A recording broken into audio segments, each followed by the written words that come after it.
النهارده يا جماعه هنتكلم عن لاعب حرفيا مش ماخدش حقه. لاعب لاعب فذ.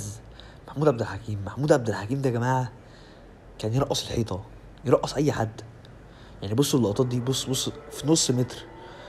النهارده يا جماعه اللي بيرقص ترقصتين زي دول يا جماعه بيروح المنتخب. محمود عبد الحكيم ده ما كانش بيروح المنتخب، وعمره ما حد اتكلم قالك ده ما بيروحش ليه.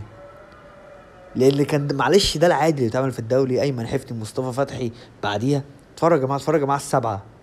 يا جماعه ده كان كوره الشوارع، ده كوره شراب. وعلى مين؟ على الاسماعيلي. محمود عبد الحكيم لعب في بتروجيت، ولعب في الانتاج الحربي، ولعب في سموحه، دي اهم انديه لعب فيها، ولعب في المصري البورسعيدي. بصوا يا جماعه الكوره دي، الدخله يا جماعه بتاعت الوينج اللي هو انا داخل ارقصك. واللقطات دي يا جماعه هتلاحظوا، انا بجيب لكل لقطات اللعيبه قدام اهلي او زمالك او اسماعيلي دي. بص، ان دي اتقل فرق، دي اعلى مستوى. بص يا جماعه اللمه يا جماعه، بص لعيب، لعيب حريف. هو ما كانش منتج بس كان ممتع. النهارده انت ما عندكش لاعب زيه. بص يا جماعه انا داخل على واحد وائل جمعه. بص يا جماعه الاخده، لعيب كبير قوي قوي قوي.